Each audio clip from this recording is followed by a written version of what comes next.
2 Sieg runes, the symbol for the Schutzstaffel, the SS.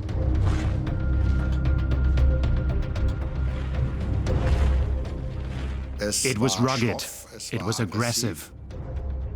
They stand for terror and oppression, for the most serious crimes against humanity. What is so fascinating about that jagged S?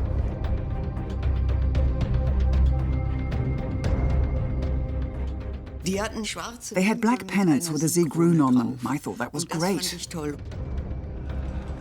The runes supposedly have their origins among the Teutons, the people of the north, considered by the Nazis to be a superior race. The SS rune stands for Germanic culture, which the Nazis wanted to convey as part of their myth. But the symbol of the SS has, of all things, a Semitic origin. And those Sieg runes are still used today, for instance in popular music, in order to cause a sensation. And with right-wing radicals. They sometimes use it in a modified form to avoid prosecution, but also present it unaltered. Today they're used to symbolize strength. It says we're prepared to use violence. So how should Germany deal with the old runes of the SS? Is a ban the correct approach? You can ban symbols, but the conviction itself has to come about through democratic means. The Signs of Evil, the work of an impoverished graphic designer. We go on the trail of the history of a dangerous symbol.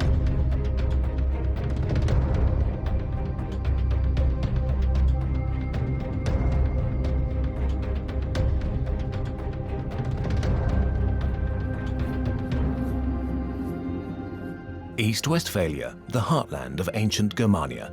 It's a focus for delusions of race and native soil. The Ecksteinsteiner, 40 meters high, became a Germanic sacred site, and Hermann, the Cherusk, became a symbol of the superiority of the German race. The Wewelsburg was of special interest to the Nazis. The Renaissance structure, once a bishop's palace, simply needed the right history, and SS historians obliged. The Wewelsburg was declared to supposedly have ancient Germanic heritage.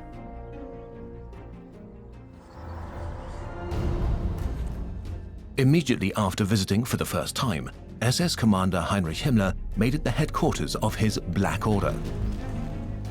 The martial new nobility, as Himmler called the SS, was to have a kind of Camelot here. The SS considered itself to be the avant-garde and assumed that the majority of Germans were not mature enough. That applied to their horrible racist policies, their murderous policies, as well as to their bizarre cultic ideas.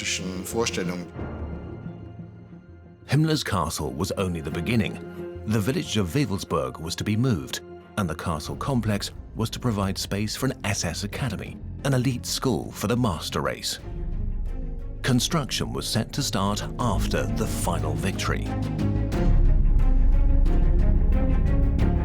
Himmler gradually expanded the power and size of the SS. Out of Adolf Hitler's household and security guards, Himmler created a state within a state. The SS took over control of the police and the concentration camps. Later, it unleashed the Holocaust. Himmler, who was shy and very introverted, was, if you will, the ideal head of a secret police and apparatus of repression that operated covertly. The genocide began on the Eastern Front. A memorial on the northern outskirts of Kiev commemorates one of the worst SS crimes of 1941. In the ravine at Babi Yar, 33,000 Jews were shot dead over 2 days. A survivor remembers.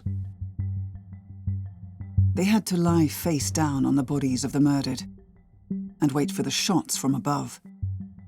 Then came the next group. Jews died for 36 hours. The runes were the symbol uniting the perpetrators. They considered themselves guardians of blood purity. Ultimately, the SS would have 800,000 members. Sie sind mobilisiert durch Propaganda. Die beinhaltet, wir stehen höher als They were mobilized by propaganda that states we are superior to the others. But for that, they need someone who is unequivocally beneath them. And the anti-Semitic insanity, the world conspiracy theories, led to an explosion of violent excess. And within the framework of this dynamic, symbols like this help. Helfen solche Symbole. Graphic artist Walter Heck from the Rhineland developed the double rune in 1929. Later, he wrote, "The initial designs were unsuccessful because I didn't like the soft lines of the customary S, which also did not at all correspond to the character of the Schutzstaffel. I had the idea of representing the two S's in the form of two lightning bolts, and so unconsciously came upon the runes." It was the birth of the SS symbol. Heck himself was an SS first lieutenant and kept his head above water with casual labor. He got this assignment through Josef Grohe, the Gau director of southern Rhineland. Considering the later significance of the SS runes, his payment was modest, just 2.5 Reichsmarks.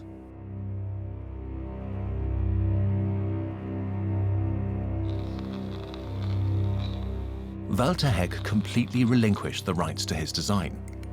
5 years later, once Himmler had eliminated all of his rivals, the jagged lightning bolts came to signify the terror spread by the self-proclaimed Aryan elite.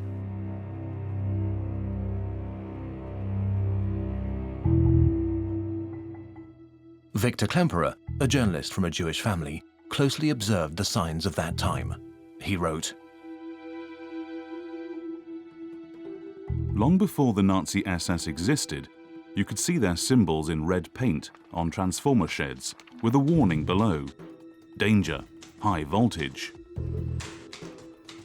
Here, the jagged S was apparently a stylized image of a lightning bolt. Lightning, which in its energy storage and speed is such a beloved symbol of Nazism. So the SS characters could also be a pictorial expression of lightning."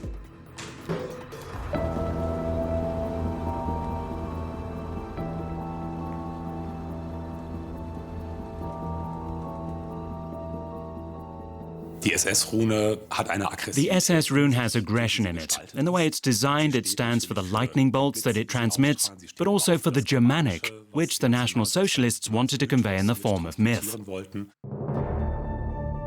Runes were the written characters of the Germanic peoples. Starting around 200 AD, they were carved into wood or stone. They were used to inscribe objects such as coins, gifts, burial objects, and memorials.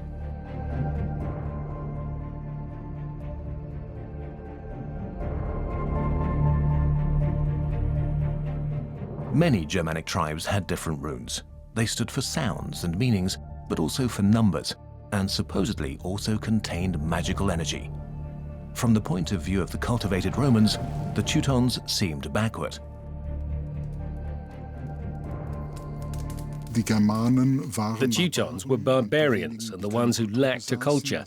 They were the primitives who just scratched out a few things in runes. The Romans had long had a complex written language in which, like the Persians and Greeks, they wrote documents and literature.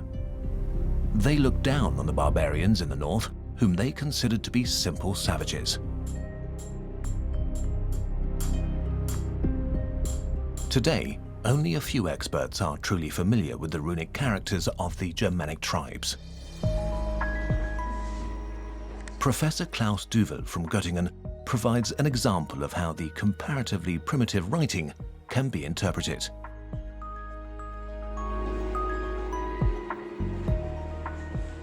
This stone says, King Sven had this stone set for Skarthi, his liegeman. It reads up here, then down, up again, then down again. And he travelled far to the west and died here near Haithabu. Historically, all Germanic languages come from the Proto-Germanic. That's supposedly the origin of the word runo or rune, which means secret. Sven Kunuker Sati Stein Uftir Skartha Varth Tauther At Hithabu. But researchers are still unsure about the origin of runes. Of the 6,500 runic inscriptions that have been found so far, several are based on an alphabet with 24 letters. They are related to other European writing.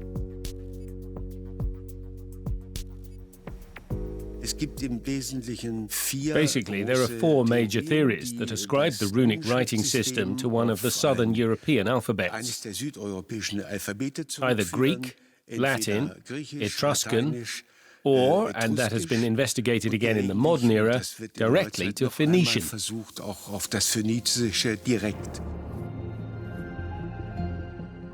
Whatever route runic writing took until it arrived among the peoples in the north, whether it came to the Teutons from the Etruscans, ancient Rome, or ancient Greece, its origin is most likely Phoenician.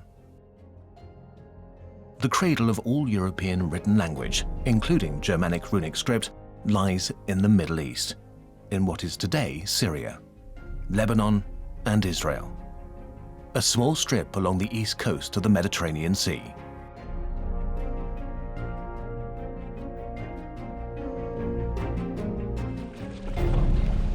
The Phoenicians were a seafaring people who influenced the world of the Mediterranean for centuries. They belonged to the family of Semitic peoples and considered themselves descendants of Abraham.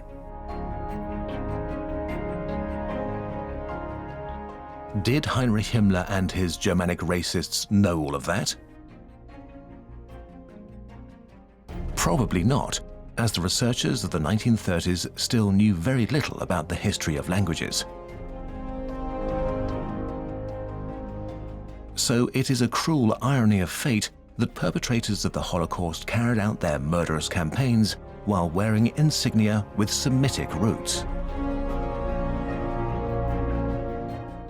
But for scholars today, runes remain a worthwhile subject of research. Runes are exceptional in that they have both a name and a meaning. This dual aspect of the runes, as letters and as symbols, is unique. The M rune stands for the letter M, but also for the word for person. The S rune stands for the letter S, but also for the word for sun. The Teutons themselves could not explain where their graphic characters came from. They attributed magical powers to the characters and told stories about their energy and power. A few literate people feared the characters' power and changed their names.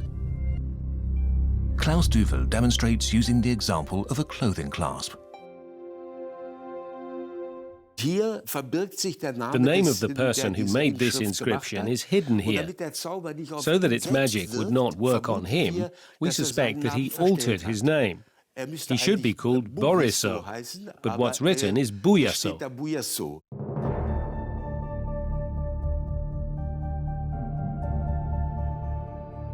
The runes have yet to reveal all of their secrets. Runology is characterized by a number of open questions. So basically, there's a lot we don't yet know, and that leads to lay people and enthusiasts getting involved. That includes fantasists like the so-called folkish movement. Aggressively anti-Semitic, this populist movement laid the groundwork in the late 19th century for that which was to come later. Guido von List was one of them. He believed in supernatural messages. During an illness when he nearly went blind, Guido von List had an inspiration, an intuition, perhaps also a vision. And he said that showed him this runic alphabet. Guido von List coined the term Sieg rune. It's a neologism by a charlatan. You can't completely deny that we're dealing with runic forms, but he combined these runic forms, and above all, changed them and gave them fake names by assigning the runes designations that sounded like the real ones, but were slightly changed. With Guido von List, terms that the Nazis end up adopting are mixed with crude ideas about Germanic culture. It's a mixture that was then turned against the supposed root of all evil, against Jews. The folkish thinkers of the 19th century undertook a racist, folkish reinterpretation of the entire runic system. The Nazis incorporated it because it fitted in very well with their so-called ideology. To that end, scholars at the University of Göttingen were brought into line. Starting in 1938, there was a dedicated institute of runology. The faculty were meant to provide proof for the belief at the core of the Nazi madness, the superiority of the Germanic race. They asserted that it wasn't the Greeks, Romans or Phoenicians who invented written language, but the Teutons. Back in 1935, Himmler had created an ancestral heritage research team to which he appointed dubious experts, more motivated by ideology than serious scholarship. Many of them were esotericists and occultists. They dug, grave robbed, and reinterpreted. To them, simple ornamentation was enough to prove an ideology. And if they couldn't find the proof they wanted, sometimes they helped it along. In 1938, Himmler sent his men to the roof of the world. They were meant to find traces of the Aryans in Tibet. Himmler imagined them as descendants of a civilization that survived the downfall of Atlantis in the Himalayas. The expedition found that the Tibetan nobility especially showed Aryan elements, and was certainly suited to be a partner people to the Germans.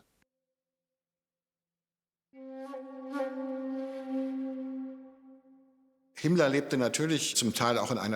course, Himmler lived in part in a fantasy world that was dominated by those sorts of Germanic myths and occult topics. But one mustn't overlook the fact that, even with all these private hobbies, he by no means neglected the power political realities he had to deal with as SS Reichsführer. The SS Reichsführer loved to surround himself with willing henchmen.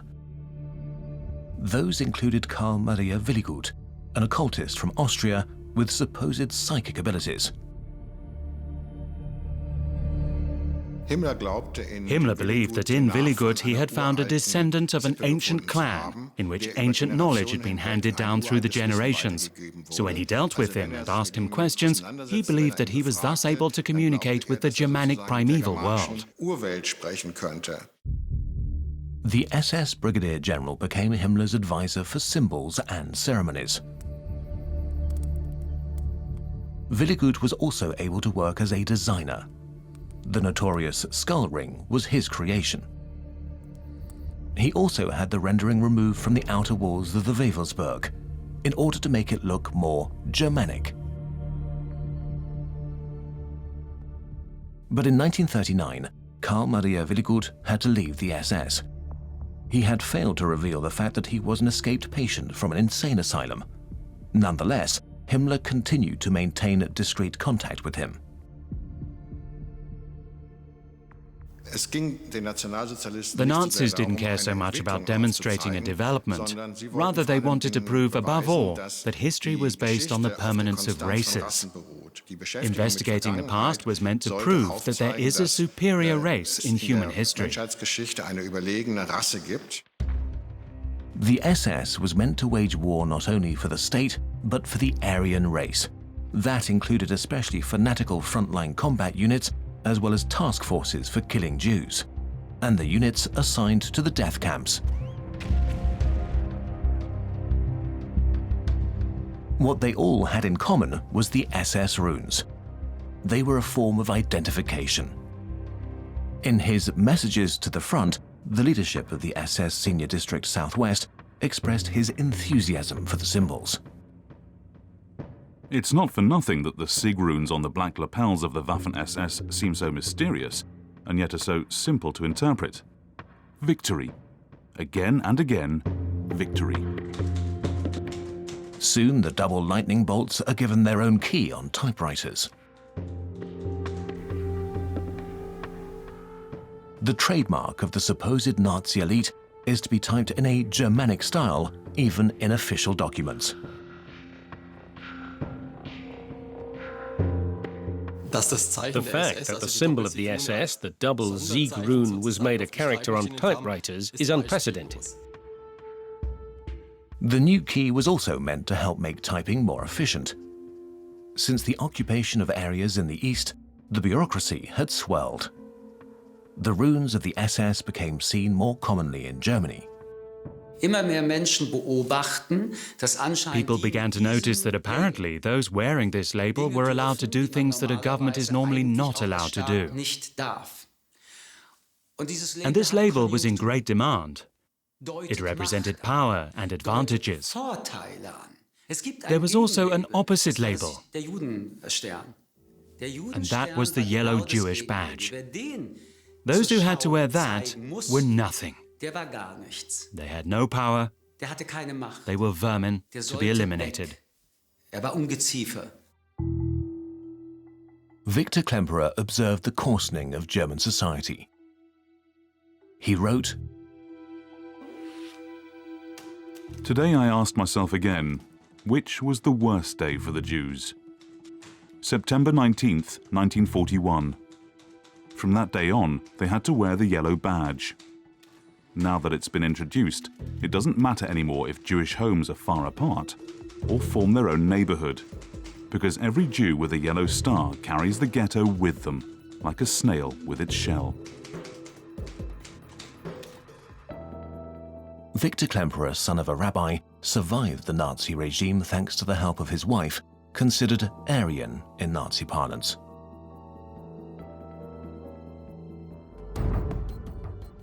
Gauleiter Josef Grohe put in a good word for the creator of the SS symbol, graphic artist Walter Heck. Grohe asked Himmler for some money for the impoverished designer, arguing that such a deserving comrade should not come away empty-handed. Grohe wrote, Despite his plight, Heck did not lay claim to any copyright and agreed to a very small payment. He got 2.5 Reichsmarks. It should be taken under consideration whether SS Obersturmführer Walter Heck could not be accorded recognition.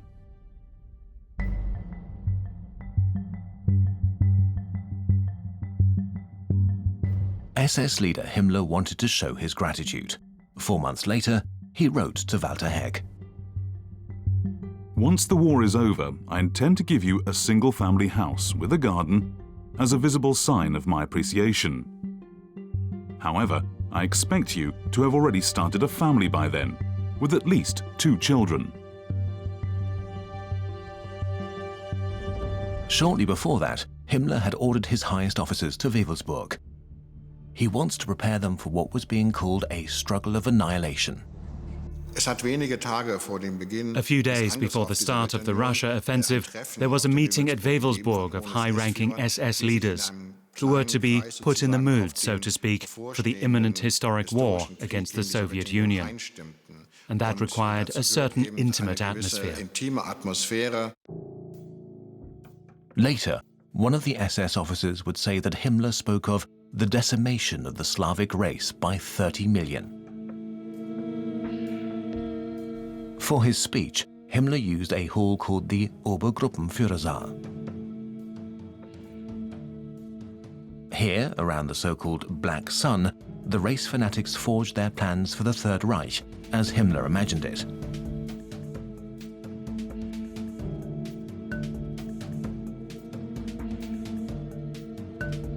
This hall, designed by the SS during the remodeling of the Wewelsburg, today has special significance for neo-Nazis.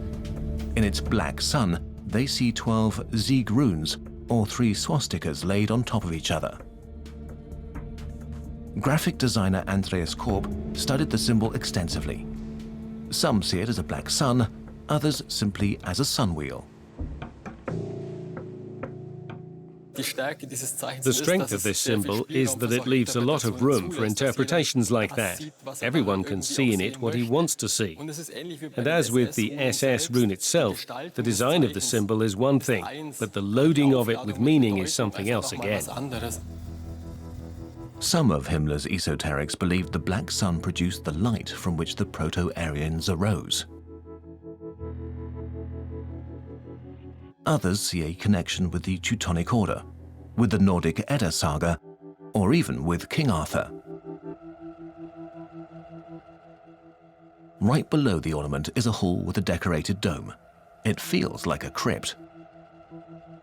To make it, several floors in the Wewelsburg's North Tower were removed. That kind of work was done by forced laborers from the nearby Niederhagen concentration camp. It's still not clear what the domed hall was meant to be used for. These occult symbols and rituals had great meaning for the SS when you consider the cohesion of the organization and its differentiation from the rest of the world. Himmler's SS provided thousands of perpetrators of the Holocaust. Many of them were motivated to kill by a deep, racist delusion. Hitler was aware of how valuable his loyal Heinrich, as he called him, was. But he was suspicious of his fondness for the supernatural. There are very clear statements from Hitler made in trusted company where he considered this, as he called it, occult nonsense, as advocated by Himmler, to be out of the question and thought it was a very unfortunate development. In his culture speech at the party rally, he said decidedly that the Nazi Party was not a cult movement, but a political movement. At the Nuremberg rally in 1938, Hitler declared that the insinuation into the movement of mystically inclined occult explorers of the beyond must not be tolerated, saying that National Socialism was a cool doctrine of reality.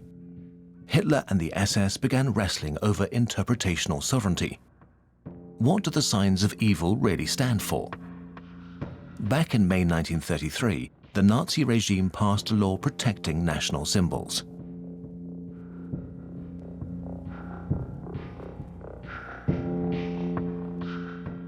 The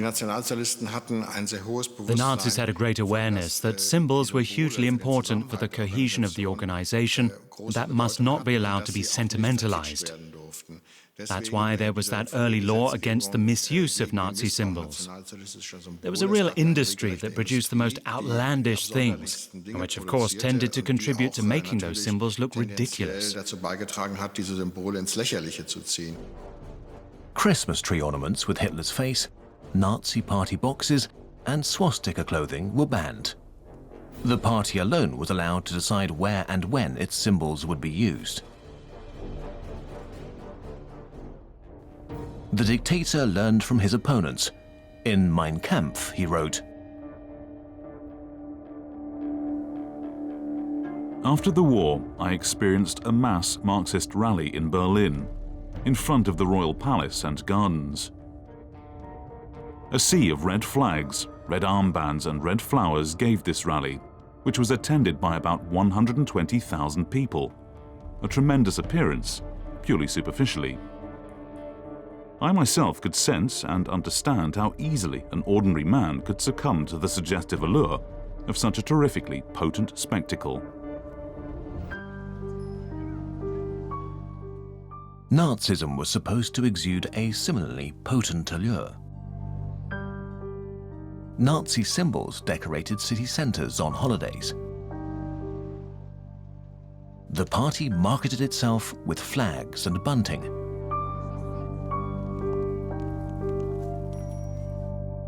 Eva Sternberg was a member of the League of German Girls and was thrilled by all the symbols. I like the Sieg rune, and I envied the young folk, the parallel organisation to the Young Girls League, for boys ages 10 to 14. They had black pennants with a Sieg rune on them, and I thought that was great. So I stole a Sieg rune pennant and appointed my young girls group with it. But that didn't go down so well with one of my rivals, and I got in trouble. The Nazi signs and symbols seem made for each other, homogeneous, as if they'd been created by an agency.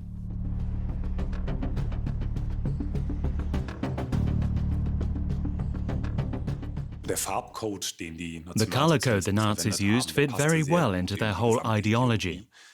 You have the brown, which stands for the militaristic aspect, for the SA and the SS.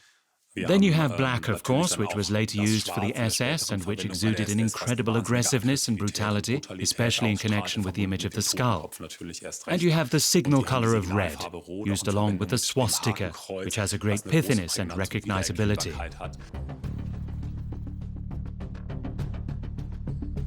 It's an ensemble of terror. Nazi propaganda was aggressive. It was accusatory and direct.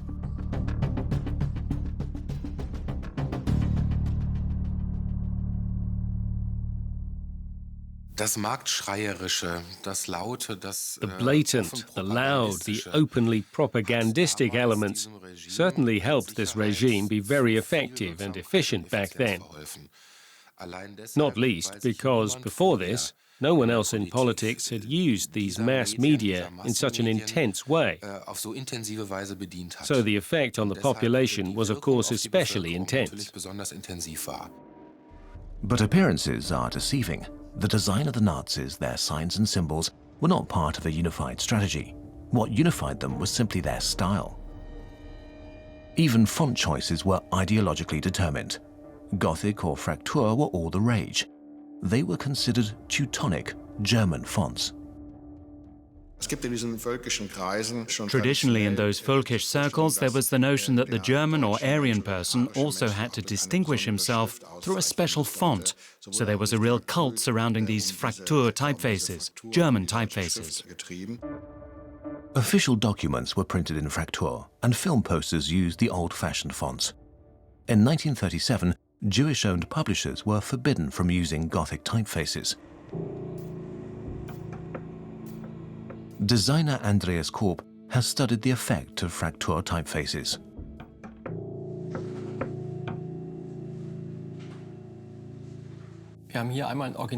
Here we have an original poster for a speech by Hitler in 1923, typeset in a Fraktur font, a broken script, and next to it, redesigned. I think you can clearly see here what a great role the typeface plays. A font can almost have a textual influence. I believe the message is clearly rich. It simply has something folkish, populist, not elitist. And if you compare it to this reconstruction of the poster, it's almost like a technical lecture. It has a completely different feel, which does not correspond to that of Hitler. But from 1941, Hitler, along with Martin Bormann, suddenly espoused Roman type. It was an about-face, away from the allegedly Old Germanic. Bormann issued a circular in which he polemically stated that for him, Fraktur was only made up of Schwabacher Jewish letters, presumably a reference to the fact that Jewish publishers had earlier dealt in books printed with the Schwabach Fraktur typeface.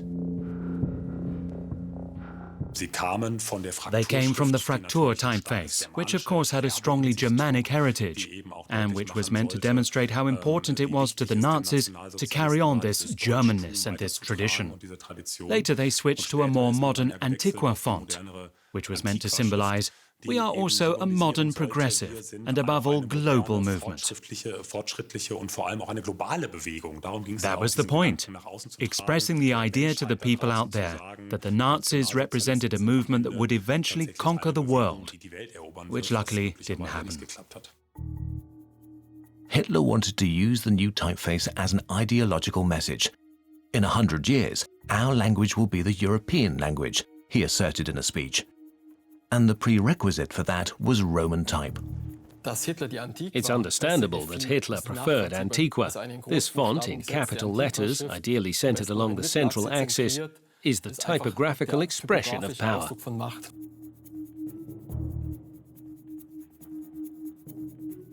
Fraktur typefaces had to disappear from party pamphlets, newspapers and announcements, to be replaced by Roman type, the script of the ancient Romans.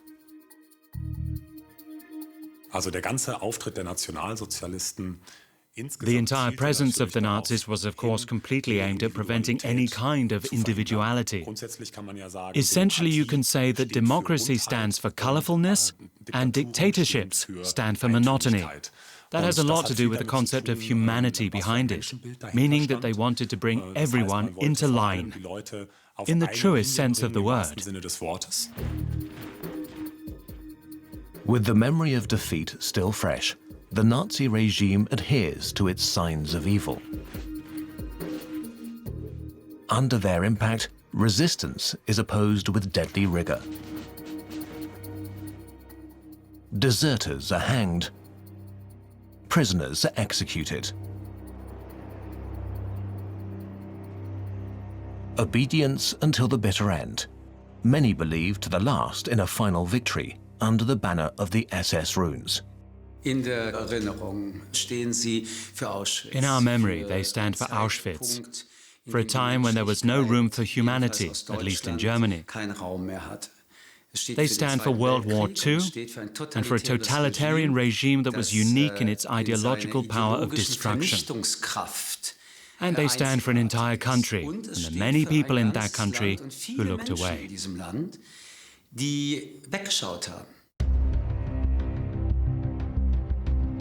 After the surrender, hundreds of thousands of people were arrested by the Allies.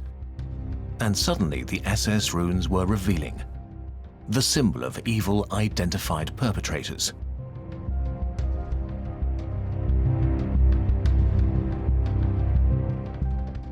Sometimes, a tattoo indicating a blood group was the key evidence. Often, simply belonging to Himmler's SS was enough for the victors as proof of guilt. Some prisoners were executed immediately. Others were put on trial. For Eva Sternheim, the end of the war meant the end of her world. That scene in the Reich Chancellery. Above was a big imperial eagle, holding a laurel wreath in its talons, with a swastika on it. And that was blown up. That still really affects me, because that was the downfall. It was all over. The end. Later, she reckoned with her own history and with Germany's. The German title of her book means, "Was I the only one who cheered?" In October of 1945, the Allies passed a law forbidding the Nazi Party and all its organizations, including the SS. The newly founded Federal Republic of Germany went one step further, penalizing the use of Nazi symbols.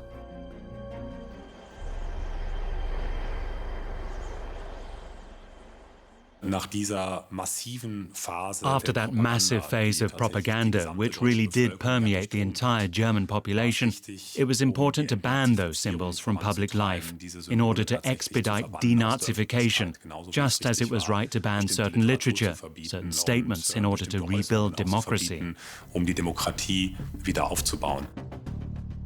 But the fatal attraction has not gone away.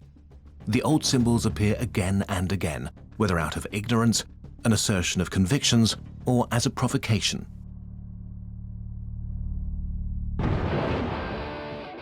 The rock band Kiss gained notoriety worldwide by using the double lightning bolts, especially when the runes appeared at their concerts in Germany.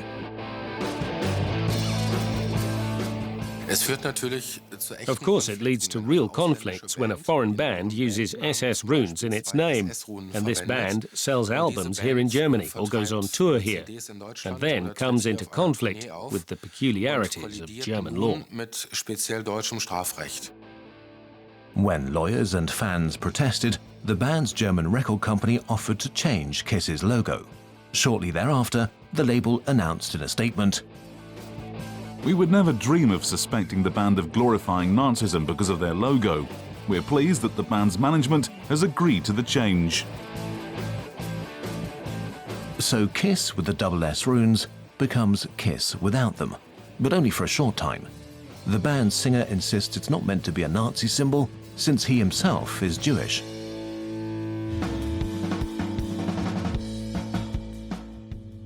An incident from 2015 shows how sensitive many people are to these signs of evil. At Berlin's eternally unfinished new airport, already a public laughingstock, suddenly SS runes appeared on a wall. They can especially be seen online, but rarely on the wall itself. Closer investigation reveals that fixtures for hanging advertising signs were casting compromising shadows under certain lighting conditions.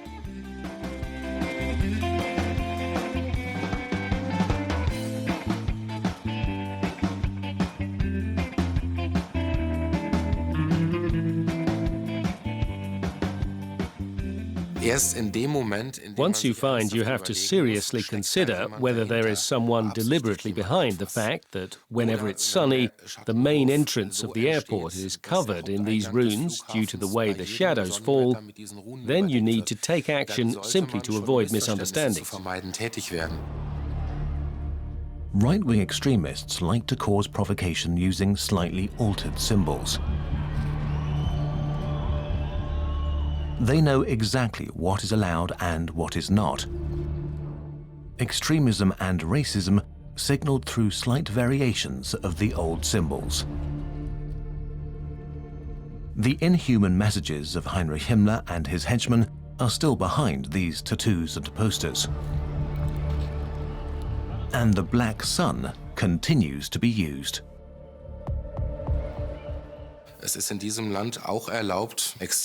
In this country, you are allowed to have and to express extremist views. As painful as that might be, it's a part of our liberty. The line is drawn either where other persons are disparaged or where specifically outlawed organizations are promoted or advertised. And that does not apply to the Black Sun. The black sun falls through the cracks of German criminal law. It was not the symbol of a Nazi organization, so it has not been banned. 12 runes which the SS used for their purposes. Back then, as today, signaling right-wing views and a threat to all who believe differently. We Germans are a special case. Germany is more than just the Federal Republic of Germany. And it isn't we who are the wrong-way drivers, but everyone else is a wrong-way driver. And I'm showing these wrong-way drivers. Watch out. Bear in mind what this symbol once meant, and I who now wear it think it is right. I think it is wrong that Hitler was unable to complete the job, and now I'm here to do it.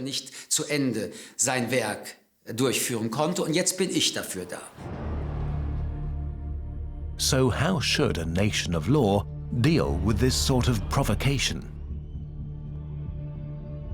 Can it combat dangerous views with the code of law?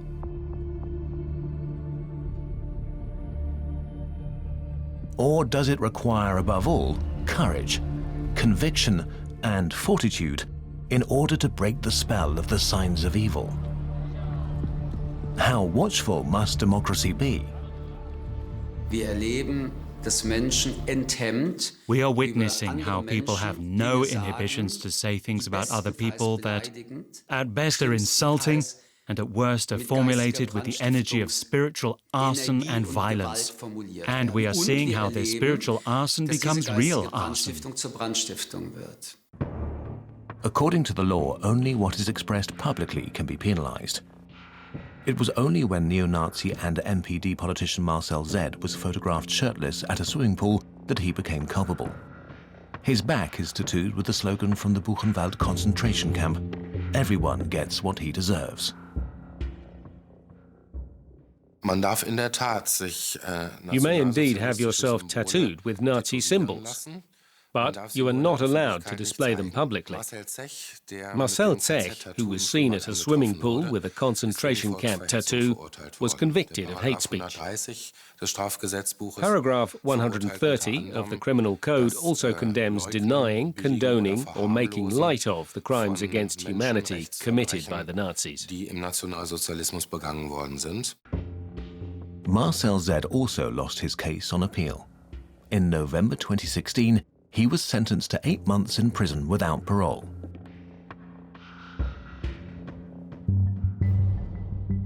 Many right-wing extremists want a society without tolerance and without solidarity for the marginalized, like back then. They identify themselves through the clothes they wear. A favorite label of many radicals is Thor Steiner.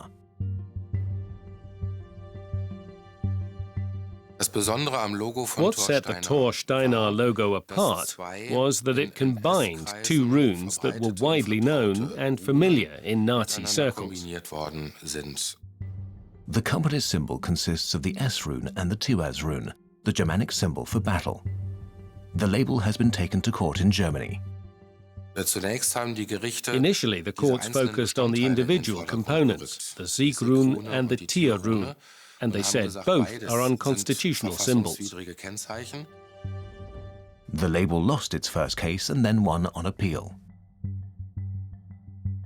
When you take different symbols, each of which is actionable on its own, and create a new symbol that has its own optical content but has never been used by a banned organization, then it truly does not have the elements of an offense. Until the court lifted its ban, the company briefly used a new logo. In the meantime, it has returned to the previous two runes.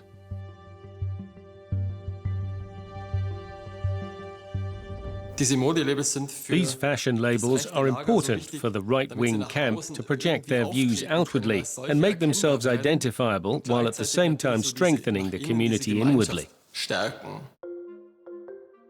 A small group from the state of Mecklenburg-Vorpommern uses humor to take aim at the right-wing label.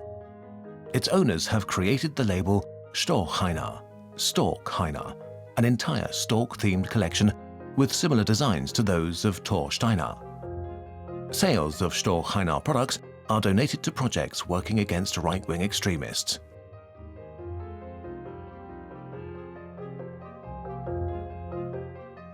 They're doing exactly that which should distinguish a democratic state. These initiatives work with words on the one hand, but also with the distortion of the original symbols. In doing so, they make fun of the things the other side takes especially seriously and wants to venerate. Thor Steiner took the parodists to court and lost. But how should Germany proceed? Some in the country think lifting the ban on Nazi symbols would make them less appealing as a gesture of rebellion.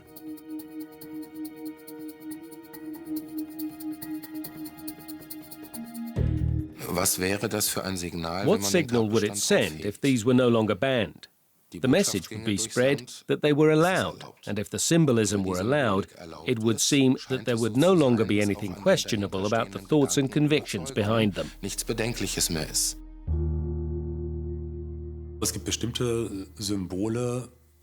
There are certain symbols that can very easily be exploited. That includes, of course, these symbols from the Nazi era. For some people, they still have a great identification potential. They still have appeal. And that's why it is right to keep these symbols out of the public eye as much as possible, so as not to encourage these people to fall prey to this ideology again.